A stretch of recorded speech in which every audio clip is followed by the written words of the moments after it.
Now this is a deck I haven't touched since 2016. Alright, so here we are with my Telonite deck profile for January 2020. Before I get to my card reasonings and choices, let's get into the deck profile. So we're starting off with 3 Carly, 3 Altair, 3 Deneb, 2 Vega, and 2 Honors for the monsters. For the spells, we have 1 Rhoda, 2 Pot of Desires, 3 Card of Demise, 1 Upstart Goblin, 3 Pot of Duality, and 2 Telonite Skybridge for the spells. For the traps, we have 3 Impermanence, 3 Anti-Spell Fragrance, 3 Call of the Haunted, 3 Solemn Strike, and 3 Satella Nova Alpha. So moving on to the extra deck, we have 1 Diamond, 1 Utopia of Lightning, 2 Dark Tellarknight Battle Mice, 1 Tellarknight Deltaurus, 1 Utopia, 2 Tellarknight Triver, 1 Tornado Dragon, 1 Castel, 1 Diamond Dyer, 1 Digasto Emerald, and 1 Abyss Dweller for the XCs. Now for the 2 links we have 2 Isolde. So I have to say a few things about this deck, getting back into it. First of all, I gotta say this deck genuinely hasn't changed much at all since I last played it in 2016, because there's just really no new ways to play it as far as I'm aware of.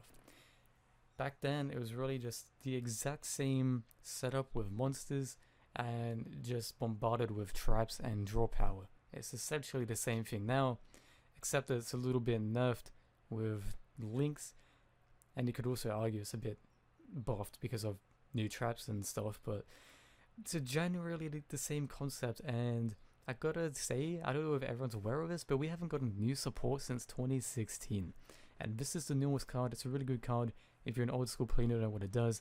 Basically it makes every monster on the field a dark type, so it combos with a diamond, and you can discard 1 card from your hand, detach a material, add 1 light Telonite monster over it.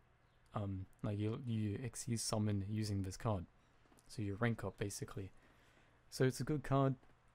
It's just this deck relies on old support with new generic cards.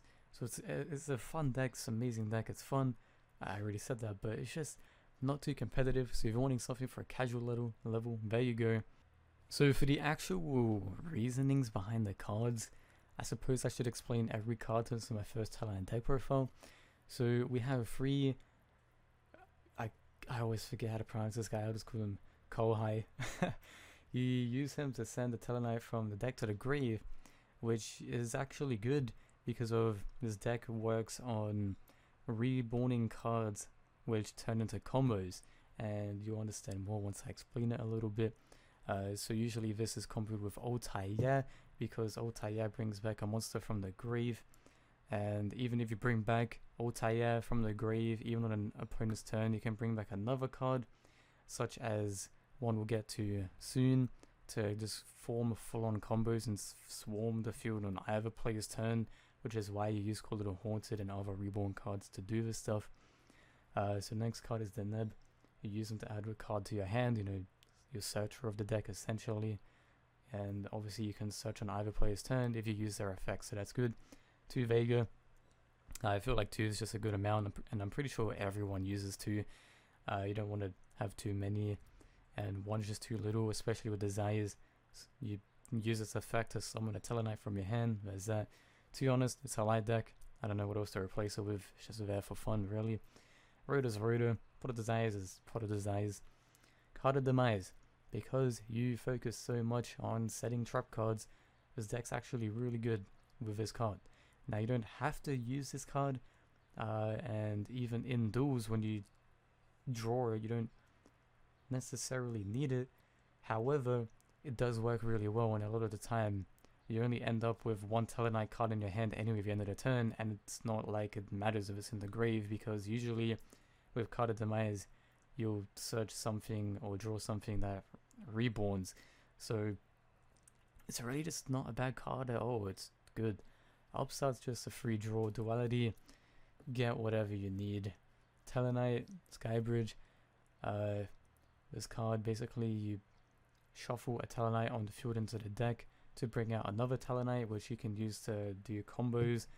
And if you just want to recycle something, say if you use Altair to summon something from the grave, you can use this effect to bring out a Vega, summon something from your hand, or you can just use Deneb to search a card. Just search the card that you just shuffled into the deck, whatever you want. Impermanence is impermanence. Anti-spell helps lock down the field a little bit, call it haunted, do some revive shenanigans.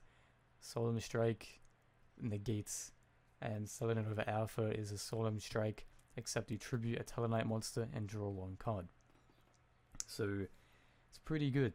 Now I can say if there's some other cards that would work in this deck, such as obviously the other Solemns. Fiend's Chain's okay, because you can bounce it back with Trigger, which we'll get into soon. This card's really good because of you use it and then you special summon a card in defense, and you can use this effect to just do Telonite fakes. I also might add Monster Reborn into the deck because of you can really do a lot with just special summoning things. Now for the extra deck, Isolde, you just search things. You might need a Link Arrows. I think it's just the best warrior Link monster. In fact, I kind of want to do a deck profile where I focus on Isolde's effect with a bunch of equips, because I kind of want to see if I can make a Tellarknight turbo kind of deck. I don't know if it'll work at all though. Best Waller, look at the graveyard. I guess the Emerald, card advantage, draw cards, shuffle stuff. Basically destruction, getting rid of threats, spell and trap destruction. Trivia, if you don't know what it does, it brings every card, when it succeeds summoned, every single card on the field gets returned to the hand. You can detach a material, snipe one card out of your opponent's hand to the grave, which is good, especially if you're possibly getting rid of something that you just bounce back. And then if he has a material and he's sent to the grave, special summon any Tellarknight card from the graveyard. By the way, Altair can revive Tellarknight Exceeds monsters. That's something a lot of people seem to forget. Obviously Utopia and Lightning, because of big attack plays, you could add double or nothing if you want. Dotaros stops your opponent from responding to your summons, which is generally a good thing, especially since this is an older deck and you kind of rely on your summons. And once per turn, you can destroy a card on the field. So there's that. I already explained Battle Mice, it's a great card. Nothing much more to say, just a great card. And Diamond. Basically, this guy stops cards from being sent to the deck to the grave, and if a card from the graveyard is going to be added to the hand, it's banished instead. And if there's dark monsters on the field, detach one and negate. So it works well with Battle Mice, because Battle Mice turns everything dark. Plus, you can rank up with any Tellarknight card in the main phase 2. So what you can do is Altair, get a Trigger or something from your grave, main phase 2, rank up. Then it's a free Tellarknight Diamond. In fact, this card's so good, I kind of want to bump it up to 2. Now, I will admit, I haven't play tested with this deck too much, so there's probably a few things you can change around.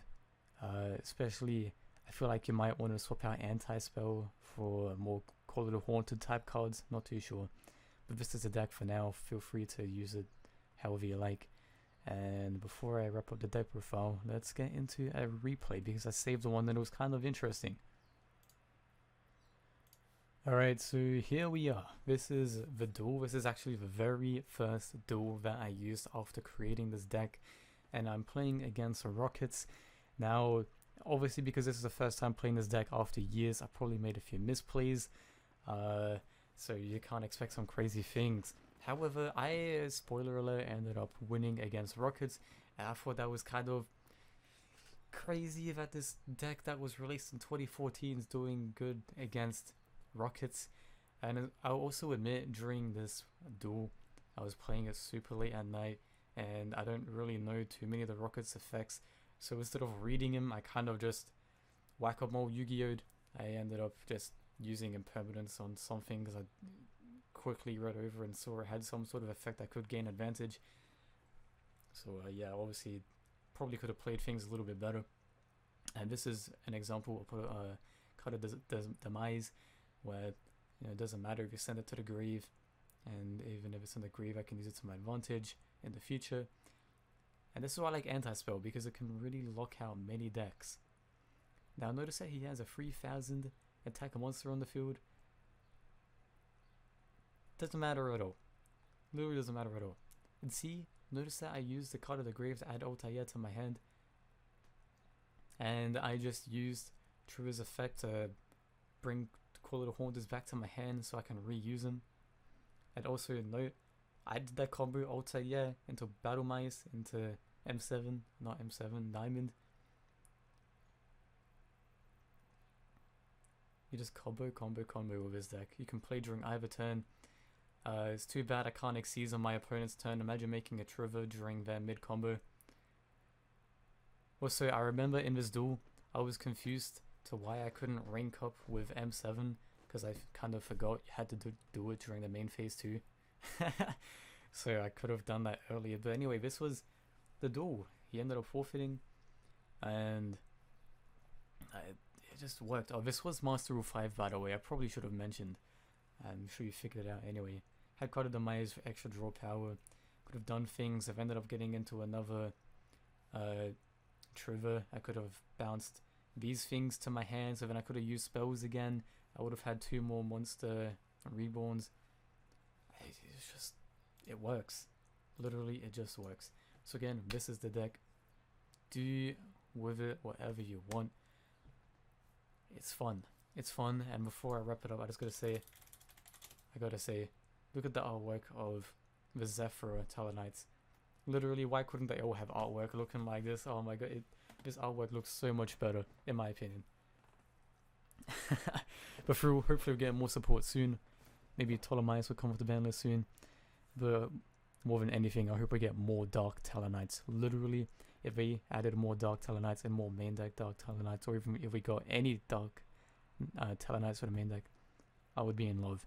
Just imagine looking at Altair with black instead of white, black and blue, some really cool looking armor with dark attribute. That'd be perfection. Anyway, this is it for this deck profile. Leave suggestions, thoughts, feedback.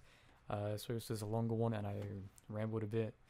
It's the first time doing a TellarKnight deck profile and I wanted to explain it in some more detail. So yeah, that's so I'll see you another time, eh? Bye.